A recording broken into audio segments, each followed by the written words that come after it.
welcome. My name is Shaynee Jesik, and I'm from Hello School District 60. And you're in Rethinking Rigor English Language Arts classroom, authentic learning beyond the essay.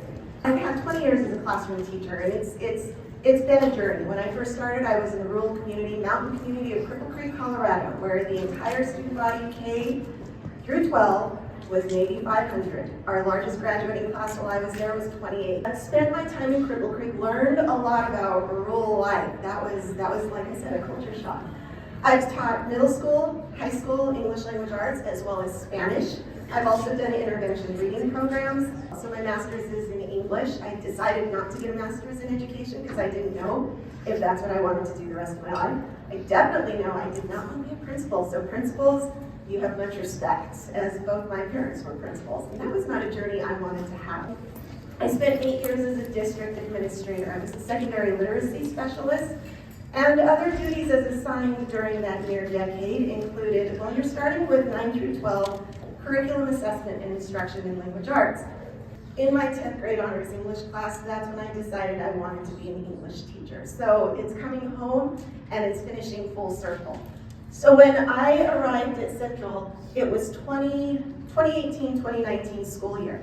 Central was in turnaround. It was in turnaround for quite a long time, and I knew I wanted to be there to be able to help them. I have spent 2 years as adjunct faculty at CSU Pueblo, so I did teach the composition courses on campus at CSU. And then I've been a mother for 21 years. That has been the best job ever. So she has taught me a lot how to be a better teacher. She was actually my student for 2 years. And so going home, she goes, Mom, okay, next time don't say things like that because none of us understood what you said. So she's been a great sounding board for me. We have to be able to have best first instruction in that tier 1, and then when tier 2 happens, how do we provide tier 2 intervention in our classroom? That doesn't mean moving our students out. It's productive struggle, critical thinking, problem solving, effective communication among and between students and teachers. Yes, that is our content, but we're teaching our content to young, aspiring adults. They are not young adults yet. We start with rhetorical foundations. We start with the rhetorical triangle, and we introduce them to the first layer of the rhetorical triangle. Ethos, logos, ethos.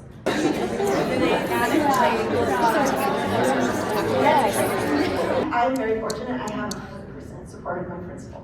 My admin team supports me 100%.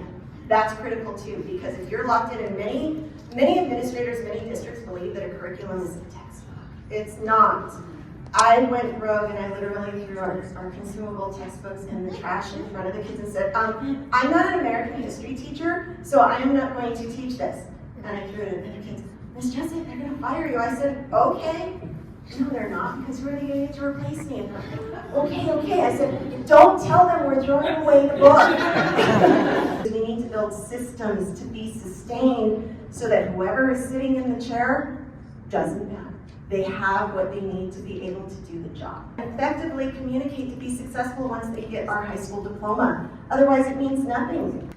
They have to be empowered, and they have to be inspired to succeed beyond high school. Because even though they're 18 considered legally adults, oh gosh, who thinks, my daughter's at CSU, she's in her senior year, who ever thought it was a good idea to put a bunch of 18 to 22-year-olds in a single place is crazy.